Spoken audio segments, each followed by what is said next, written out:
जनाबाई बचपन से ही विट्ठल भगवान से बहुत प्रेम करती थी। आषाढ़ की एकादशी पर पंढरपुर में इतनी भीड़ होती है, इतनी भीड़ होती है, जहां पर विट्ठल भगवान विराज रहे हैं, इतनी भीड़ होती है कि वहां लोग दर्शन करने मंदिर में अंदर नहीं जाते। ऐसा कहते हैं आषाढ़ की एकादशी को पंडरीनाथ भगवान ध्वजा में आ जाते हैं, तो मंदिर की ध्वजा का ही दर्शन करते हैं सब। मंदिर के अंदर तो सीमित लोग जाते हैं। आषाढ़ की एकादशी को जनाबाई अपने माता पिता के साथ पंढरपुर आ गए और उस भरे भीड़ में जनाबाई खो गई। स्वाभाविक रूप से क्या होता है कि जब व्यक्ति कहीं भीड़ में खो जाता है तो रोता है, लेकिन जनाबाई नाच रही थी। क्यों? जनाबाई नाच रही थी, आनंदित हो रही थी। बोले अच्छा हुआ, अब मैं इन संतों के पास ही रहूंगी, इन भक्तों के पास ही रहूंगी, पंढरपुर में ही रहूंगी, विट्ठल के पास ही रहूंगी। ऐसी जनाबाई। माता पिता बिछुड़ गए, जनाबाई दूर हो गई, छोटी सी थी। चंद्रभागा नदी है पंढरपुर में, वहां जाकर के जनाबाई बैठ गई। प्रयास किया पंडरीनाथ भगवान का दर्शन हो जाए, पर इतनी भीड़ कि 4 दिन तक जनाबाई को ठाकुर जी के दर्शन नहीं हुए।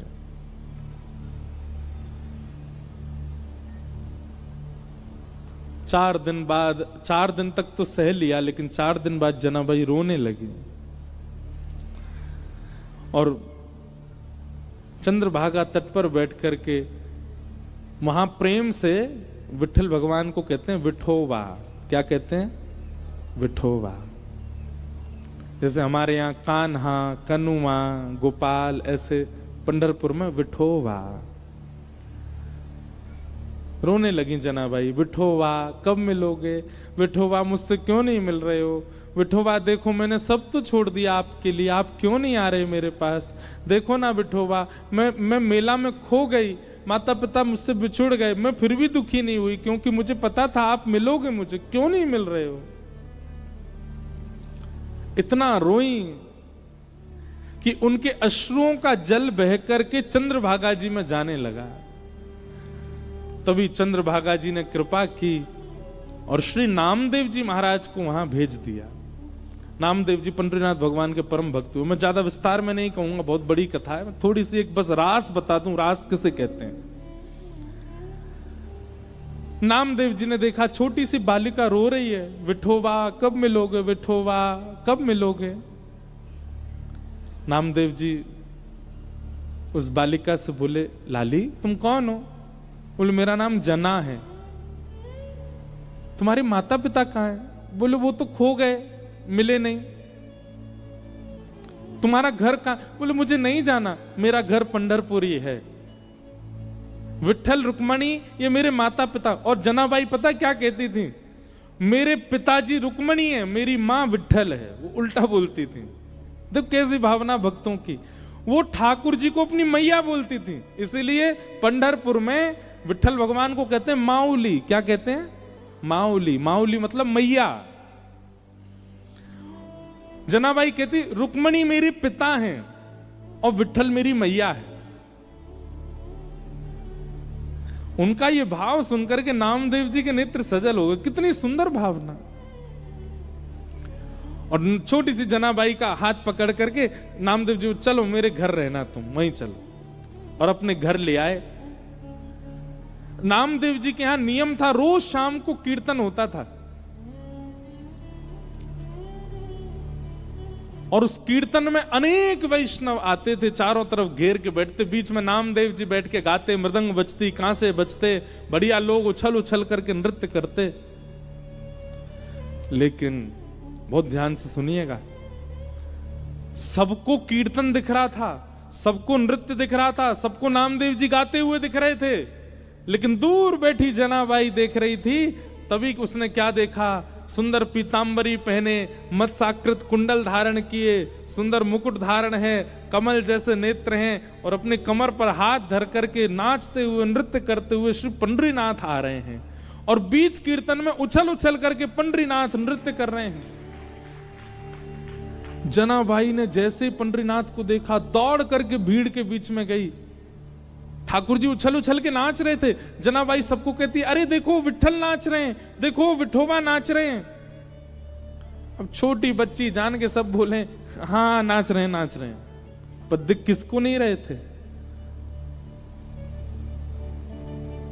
खूब रोए और खूब ताली बजाए। ठाकुर जी ज्यों ज्यों उछल के नाचे, जनाबाई ताली बजाए। कीर्तन विश्राम हुआ, ठाकुर जी चले गए। रात भर सोई नहीं, कुछ खाया नहीं, सोचती रही कैसे नाच रहे थे, कैसे आनंद कर रहे थे। दूसरे दिन फिर कीर्तन हुआ, फिर कीर्तन में ठाकुर जी आए, फिर नाचे। जनाबाई को फिर दिखे, जनाबाई फिर चिल्लावे, दूर हट जाओ, देखो ठाकुर जी नाच रहे हैं।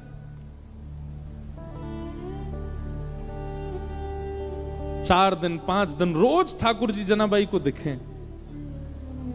नामदेव जी जनाबाई से बोले, हे जना तू मंदिर क्यों नहीं जाती दर्शन करने? तो जनाबाई कहती, मैं क्यों जाऊं, वो जाते हैं मंदिर, जिनको ठाकुर जी मंदिर में दिखते हैं, मुझे तो यहीं दिख जाते हैं। आप जब कीर्तन करते हो वो यहीं आते हैं, मैं तो यहीं देख लेती हूं उनको, मैं क्यों जाऊं मंदिर? नामदेव जी बोले, इस बालिका में कुछ तो है, इसको सच में दिखते हैं पंडरीनाथ। एकादशी का दिन आया। एकादशी को लाखों की तादाद में लोग जाते हैं वहां दर्शन करने। आज सुबह से इतनी भीड़ थी, जना बार बार सोच रही है आज पंडरीनाथ पता नहीं आएंगे कि नहीं, आज इतनी भीड़ है, आज पता नहीं कीर्तन में आएंगे कि नहीं, इतने वैष्णव आए हैं, हो सकता है नहीं आवे। बहुत व्याकुल थी, घबराहट हो रही थी जना को। जैसे ही कीर्तन प्रारंभ किया नामदेव जी ने, बहुत देर हो गई ठाकुर जी नहीं आए। जना बोली, मुझे पता था आज नहीं आएंगे, बहुत भीड़ होगी। आज पहली बार जना ने मन बनाया मैं मंदिर में जाके दर्शन कर आऊं, वो नहीं आ पाए तो मैं चली जाऊं। और जैसे ही जना अपने स्थान से खड़ी हुई, तभी क्या देखती है, कस्तूरी की सुगंधी आने लगी। जना ने नेत्र खोल के घुमा के देखा तो ठाकुर जी उछलते उछलते आ रहे थे, नृत्य करते हुए आ गए कीर्तन में और फिर से नृत्य करने लगे। जना इतनी प्रसन्न हो गई, मेरे लिए ठाकुर जी आ गए। लेकिन पहले जितना रो रही थी उससे अधिक रोने लगी। क्यों? बोले आज एकादशी है, सुबेरे के भोर के 4 बजे ब्रह्म मुहूर्त से पंडरीनाथ खड़े रहे होंगे, इतने लोगों ने इनको प्रणाम किया होगा, ये बैठे भी नहीं होंगे। एकादशी के दिन ठाकुर जी का एक क्षण के लिए भी कपाट बंद नहीं होता, इतने भीड़ होती है कि खड़े ही रहते हैं ठाकुर जी दर्शन देने के लिए। जना बोली आज ये इतने श्रमित हैं और श्रमित होने के बाद इतनी जोर जोर से यहां नाच रहे हैं, इनके पैरों में पीड़ा हो रही होगी। तो जनाबाई क्या करती, नामदेव जी धीमे कर दो गति कीर्तन की, क्यों आप जोर से गाओगे ठाकुर जी बहुत जोर से उछलते हैं, फिर आप गति धीमी कर दो, आप गति शांत कर दो। अब उनकी कौन सुने, वो तो छोटी बालिका। और तेज होने लगा और तेज, जनाबाई तो बिखर गई, अरे धीमे करो कीर्तन, पंडरीनाथ को कष्ट हो रहा होगा। लेकिन छोटी बालिका मान करके सबने उठा के किनारे बैठा दिया, सब अपने कीर्तन में नाचने लगे।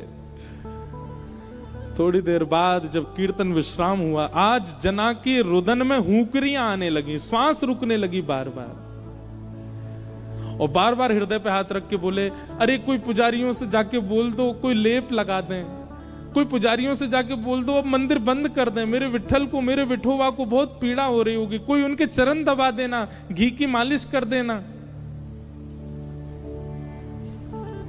रोते रोते रोते रोते अर्धरात्रि हो गई, चिंता में आ गई, पता नहीं चरण दबाए होंगे कि नहीं। जनाबाई की इस विरह वेदना को ठाकुर जी सह नहीं पाए, और इतने में ही अर्धरात्रि में नामदेव जी के घर के आंगन में जहां जनाबाई बैठ के रो रही थी, ठाकुर जी प्रकट हो गए साक्षात। और प्रकट होकर के यही पंडरीनाथ, यही विठल भगवान जनाबाई के सामने खड़े हुए, और खड़े होकर तुरंत बैठ गए, अपने दोनों पैर जनाबाई की गोद में दे दिए, ले रोए मत, दबा ले मेरे पैर, इतना रो रही है सुबह से। जनाबाई रुको मैं घी वो भी लेके आया हूं, ले घी लगा पामन में, इत्र लेके वो भी लेके आया हूं अपने संग, अपने आप ही व्यवस्था लेके आए सारी। ठाकुर जी बोले अब पाम दबा मेरे, और जनाबाई घी लगा रही है, उस पर इत्र लगा रही है, ठाकुर जी के कोमल कोमल चरणों को अपने हाथों से दबा रही है। लक्ष्मी जी कह रही है जो सौभाग्य मुझको नहीं है वो इस जना को प्राप्त हो रहा है। इसे कहते हैं रास। क्या कहते हैं? रास। ये रास है। रस और रास में ये अंतर है। जनाबाई बोली छोटी बच्ची है, उसको वेद स्तुति तो आती नहीं। आपने कुछ खाया? ठाकुर कल क्या खाया था आपने?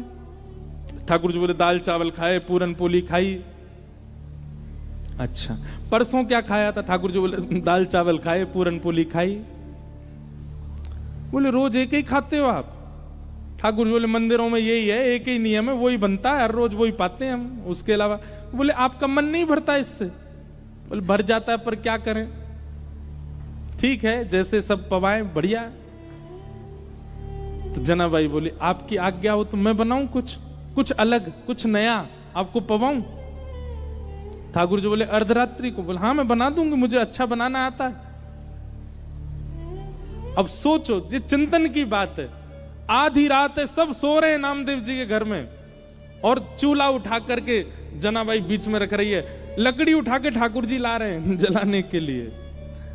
ठाकुर जी लकड़ी लगा रहे हैं, जनाबाई कह रही है फूंकनी से फूंक मारो तो भलेगी वो। ठाकुर जी फूंक मार रहे हैं। मां पतीला रखा है, बिठोवा लेके आओ, तो ठाकुर जी लेके आए। जनाबाई धो रही है, दोनों मिलकर के प्रसादी बना रहे हैं। जनाबाई बैठ गई, छोटे छोटे हाथों से छोटी छोटी रोटी बना रही है, रोटी बना के रखती है। ठाकुर जी के लिए दाल बनाई, कढ़ी बनाई, जो नए नए कुछ सामग्री बनाई, परोस दी सामने। ठाकुर जी को पवाने लगे। इतने प्रेम से ठाकुर जी पाते। और जगह तो मना करते हैं, नहीं नहीं बस बस हो गया, ए जना तू थक तो नहीं गई? नहीं थकी, एक और बना दे, हाँ पवा दे। ऐसे जना के साथ आनंद करते ठाकुर। जनाबाई की स्थिति ऐसी हो गई थी, एक बार जब जनाबाई की उम्र हो गई, बड़ी हो गई जनाबाई, तो कबीर दास ने जनाबाई के बारे में सुना। बोले महाराष्ट्र में एक परम भक्ता है जनाबाई, तो कबीर दास दर्शन करने के लिए गए। तभी किसी से पूछा जनाबाई कहां? बोले आगे वाली गली में घर है उनका, मिल लीजिए। कबीर दास जैसे गए तो वहां पे महाराज भीड़ लगी थी, लड़ाई हो रही थी, दो माताएं एक दूसरे से लड़ रही थी। कबीर दास जी ने जाके पूछा भाई ये लड़ाई क्यों हो रही है?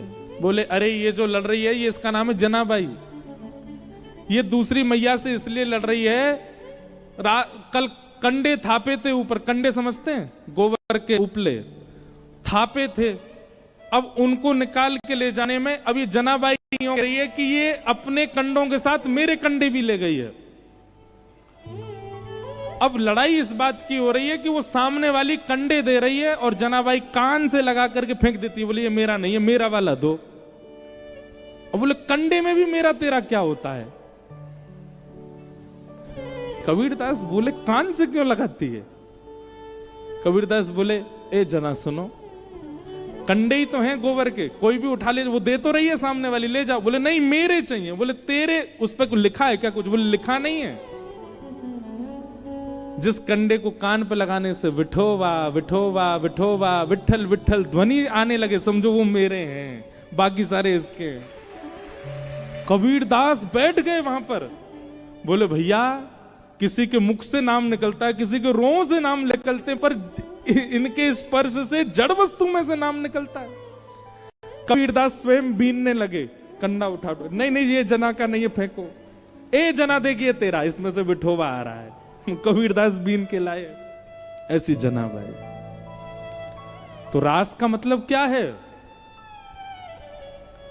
आपकी प्रेम लक्षणा भक्ति से प्रसन्न होकर के ठाकुर जी आपके लिए सहज हो जाएं, वो रास है।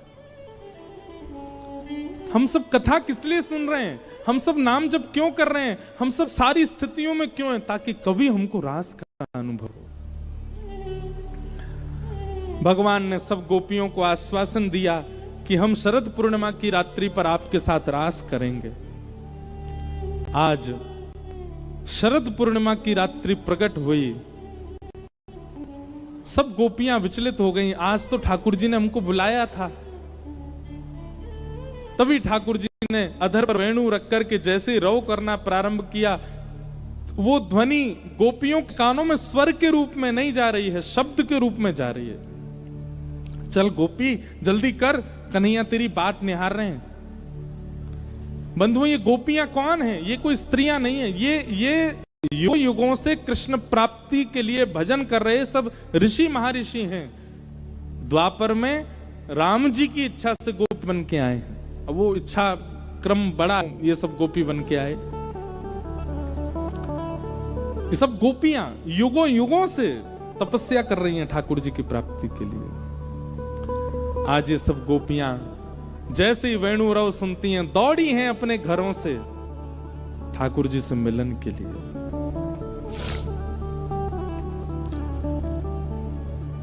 जैसे इतनी गोपियां आई, ठाकुर जी ने आकर के पूछा, अरे भाई तुम सबके आने का कारण, इतनी रात को क्यों आई हो? चलो अपने अपने घर को लौट जाओ।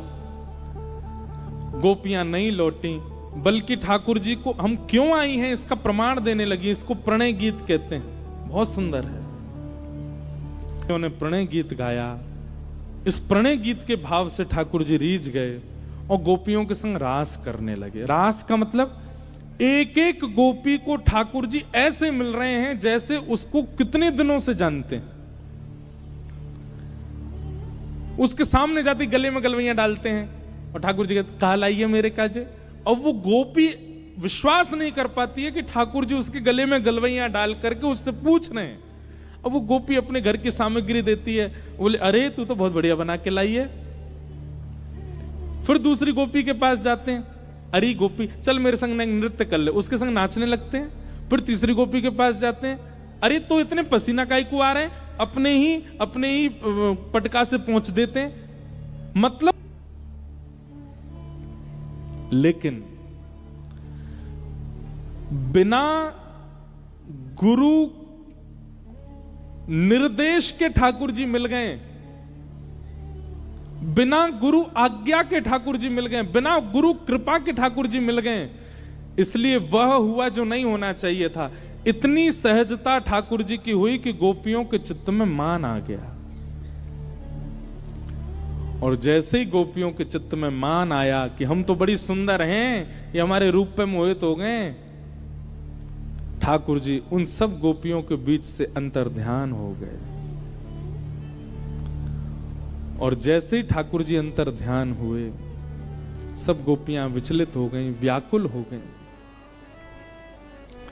और व्याकुल स्थिति गोपी पुकार करके कहो, हे सुन राधिका दुलारी, सुन राधिका दुलारी, तेरे द्वार का भिखारी, तेरे द्वार का भिखारी, तेरे श्याम का पुजारी, एक पीड़ा है हमारी,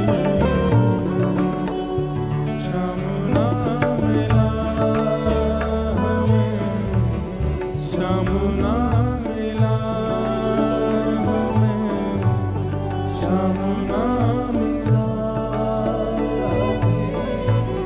श्याम ना मिला हो हमें, श्याम ना मिला हमें, श्याम ना मिला हमें, श्याम ना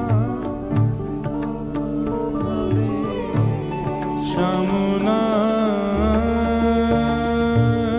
मिला।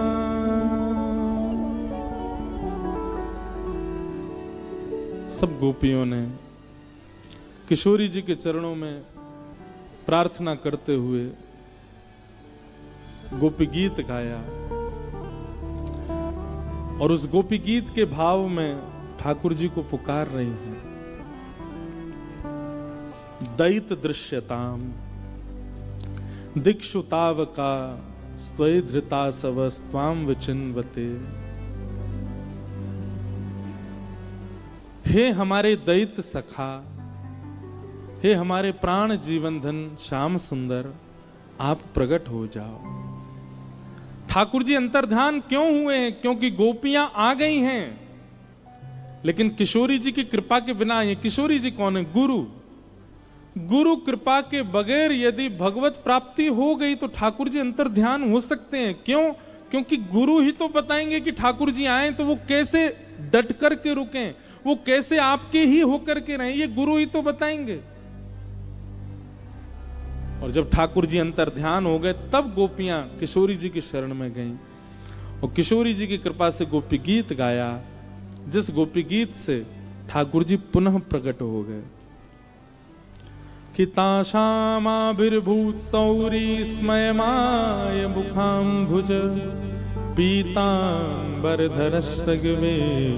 साक्षान् मन्मथ मन्मथ। ठाकुर जी गोपी गीत के बाद पुनः प्रकट हो गए। एक बात मैं यहां कहता हूं कि जो गाना जानता है ना ठाकुर जी को वही पा पाएगा। इसका मतलब यह नहीं है कि जिसके पास स्वर नहीं है उसको मना कर रहा हूं मैं, नहीं। जो भाव लिखता है, जिसके भाव प्रकट होते हैं, तुरंत कोई भाव प्रकट करके ठाकुर जी को रिझाने के लिए बना के गा देता है। हां, उसमें लोक रंजन की भावना नहीं हो, संसार के लोग उससे रीझें, ऐसी भावना नहीं, केवल ठाकुर जी के लिए लिखता है और गा करके सुना देता है। ऐसे व्यक्ति को ठाकुर जी बहुत जल्दी मिल जाएंगे। इसलिए हम तो निवेदन करते हैं कि अगर कृष्ण भक्ति में आप आगे आ चुके हो, वृंदावन का नाम सुन के ठाकुर जी का दर्शन करके नेत्र सजल होते हैं, कलम उठाइए और कुछ लिखा कीजिए। अपने हृदय के भाव एकांत में, वो किसी को नहीं दिखाने, केवल ठाकुर जी को सुनाने, प्रस्तुत किया करो।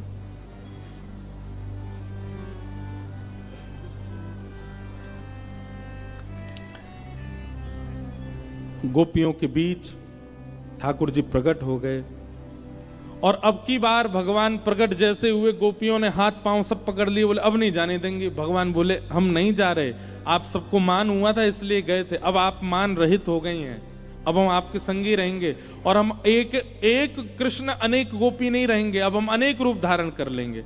जितनी गोपी उतने ठाकुर जी ने रूप धारण कर लिए और वृंदावन में अब रास नहीं, अब महारास हो रहा था। एक एक गोपी के लिए ठाकुर जी प्रकट हो गए, महारास हुआ। देवादिदेव शंकर भी आए, ब्रह्मा भी आए, चंद्र भी आए, सूर्य भी आए, सब आए। पूरे वृंदावन में यमुना के तट पर रास बिहार हुआ। चंद्र किरण सा श्याम सलोना, दो आंखें कजरारी। चंद्र एक पंक्ति गाएंगे बस। श्याम सलोना, रास बिहार हो रहा है, महारास बिहार। ओ चंद्र किरण सा श्याम सलोना, दो आंखें कजरारी। चंद्र किरण सा श्याम सलोना, दो आंखें कजरारी। ओ ठुमक ठुमक नाचे गोपियन के संग, जग का पालन हारी। ठुमक ठुमक नाचे गोपियन के संग, जग का पालन हारी। ओ रास बिहारी संग राधा सुकुमारी।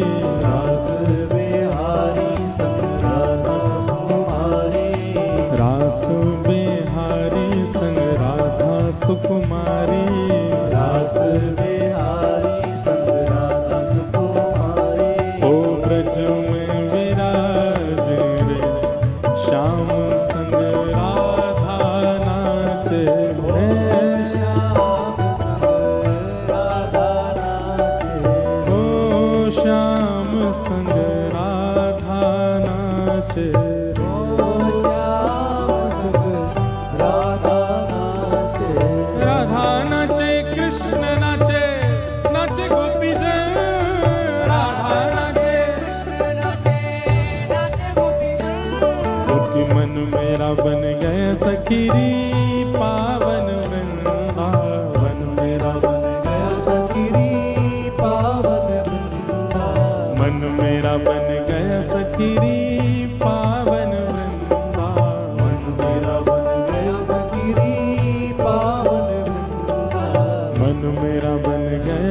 सखीरी पावन वृंदावन। मेरा बन गया सखीरी पावन ओ मन मेरा बन गया सखीरी पावन वृंदावन। मन मेरा बन गया सखीरी पावन। बोलो रास राशेश्वर भगवान की।